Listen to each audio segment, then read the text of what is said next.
नमस्कार साथियों, एक बार फिर से आप सभी का स्वागत है जेबी फैक्ट ज्ञान यूट्यूब चैनल पर।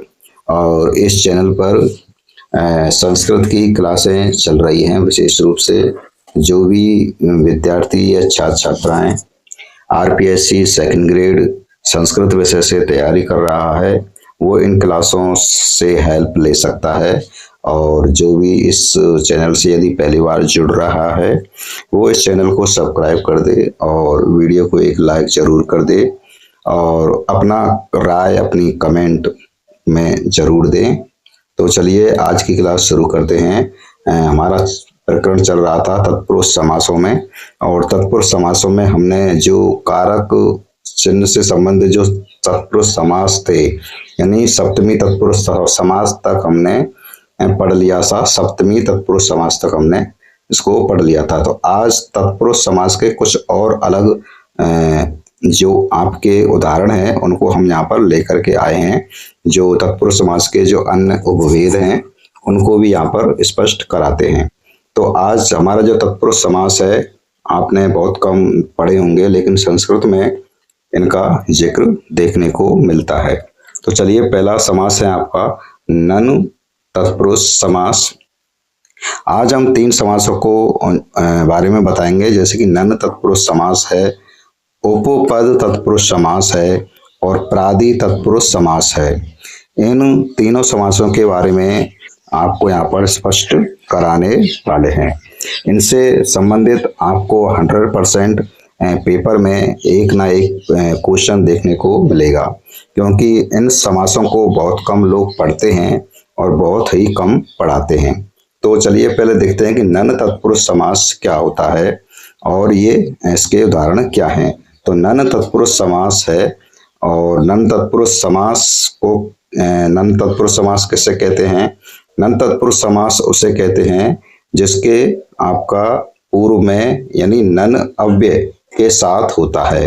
यानी नन जो अव्यय है इसके साथ, यानी जहां पर भी नन अव्यय आ जाता है ना, नन अव्यय आ जाए, यानी वह किसी समास युक्त पद में यदि नन अव्यय आ जाता है ना, पूर्व में, कहां पर?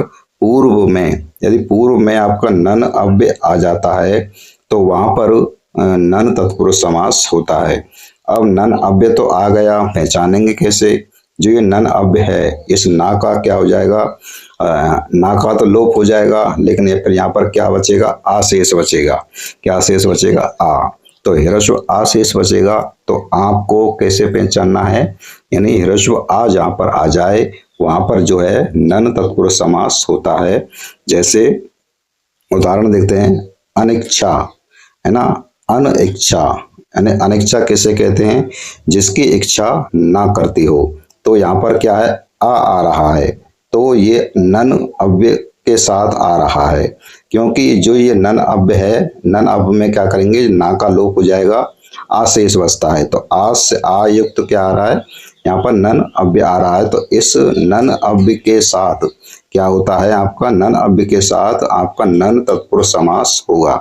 और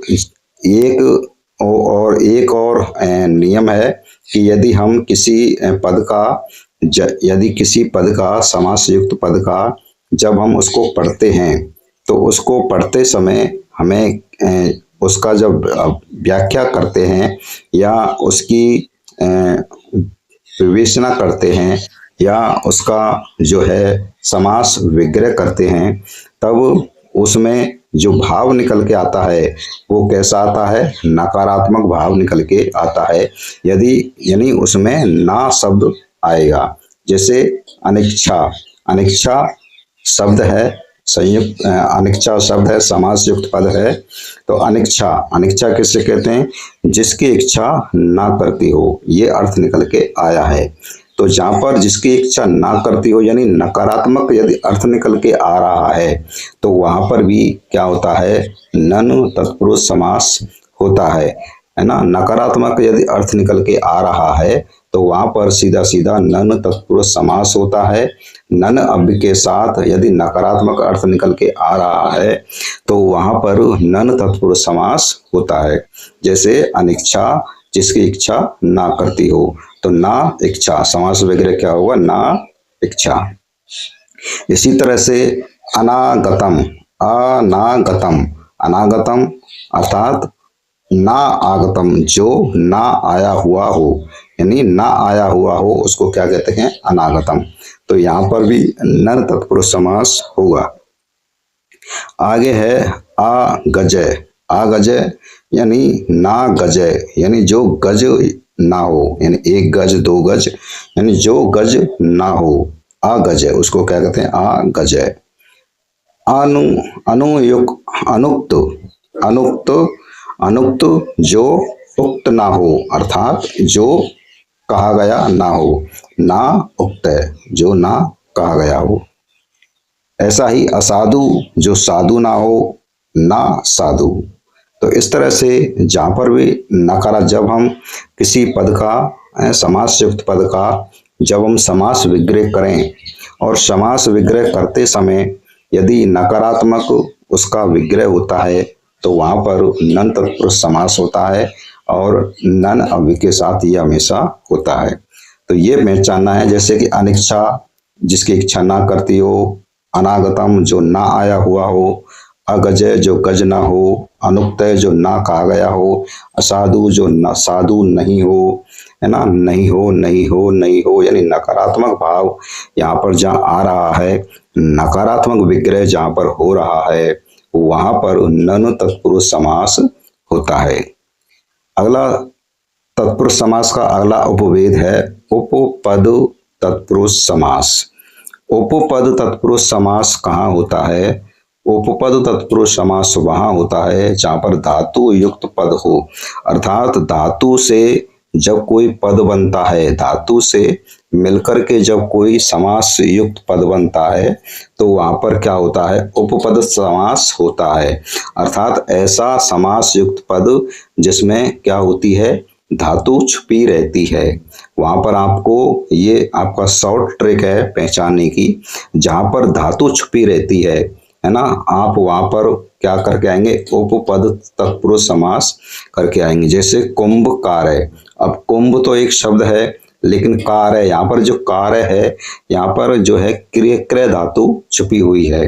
तो कुंभ कार्य क्या छुपी हुई है, क्रय धातु छुपी हुई है। तो कुंभ कार्य है ना, कुंभ कार्य कुंभम करोति, यानी जो कुंभ को बनाता है, जो कुंभ बनाता है उसको क्या कहते हैं, कुंभ कार्य। तो यहाँ पर कौन सा हुआ, उपपद तत्पुरुष समास हुआ। उपपद तत्पुरुष समास कहाँ हुआ, जहां पर धातु युक्त पद हो। जैसे धर्म ज्ञ, अब धर्म शब्द है और ज्ञ क्या है, धातु है। तो धातु से मिलकर के ये क्या बना है, पद बना है।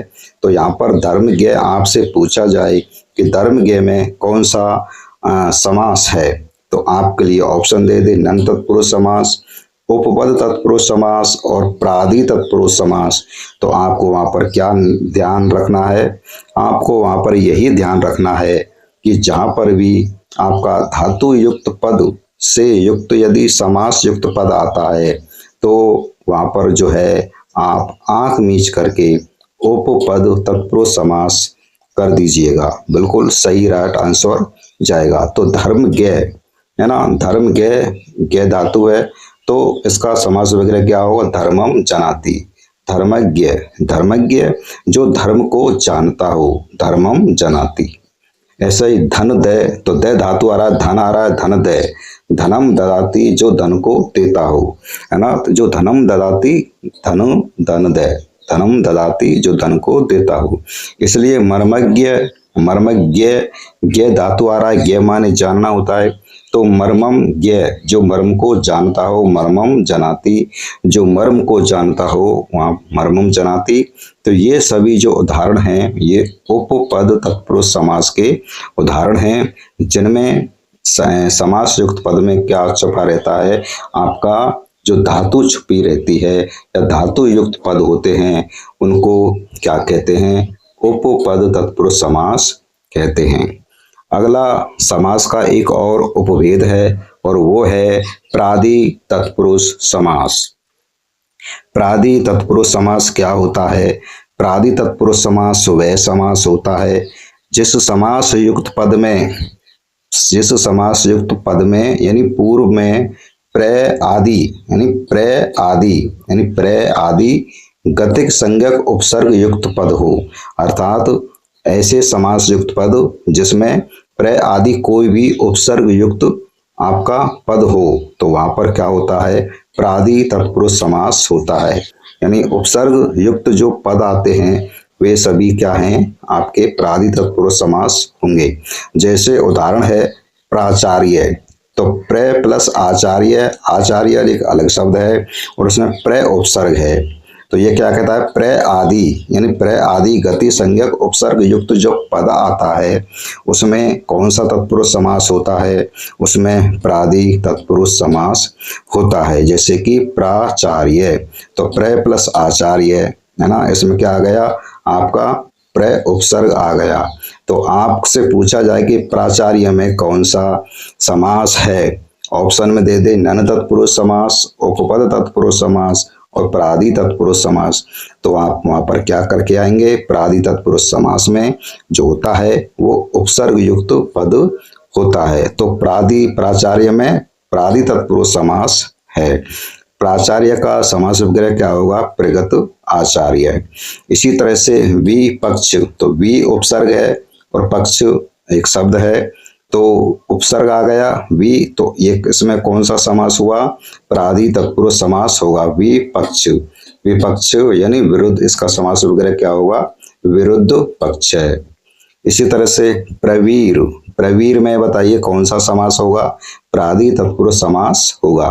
क्यों होगा, क्योंकि इसमें प्रादि यानी प्र आदि गतिक संज्ञक उपसर्ग युक्त ये पद है, यानी उपसर्ग जहां पर आ जाए, उपसर्ग युक्त पद जहां पर आता है वहां पर प्रादि तत्पुरुष समास होता है। जैसे कि प्रवीर, प्रवीर का समास विग्रह क्या होगा, प्रकृष्टो वीर। इसी तरह से सुपुरुष है, सुपुरुष में कौन सा समास होगा बताइए, यहाँ पर सु उपसर्ग है और प्रादि तत्पुरुष समास होगा उपसर्ग के याद, तो सुपुरुष है यानी शोभनम पुरुष है ना, इसका समास वगैरह क्या होगा, सुपुरुष का शोभनम पुरुष है यानी सुंदर पुरुष। तो इस तरह से ये आपके तत्पुरुष समास के बहुत ही महत्वपूर्ण उपभेद हैं। आपका नन तत्पुरुष समास जिसमें नकारात्मक भाग होता है, उपपद तत्पुरुष समास जो धातु युक्त होता है, और प्र आदि तत्पुरुष समास जिसमें आपके उपसर्ग युक्त पद होते हैं।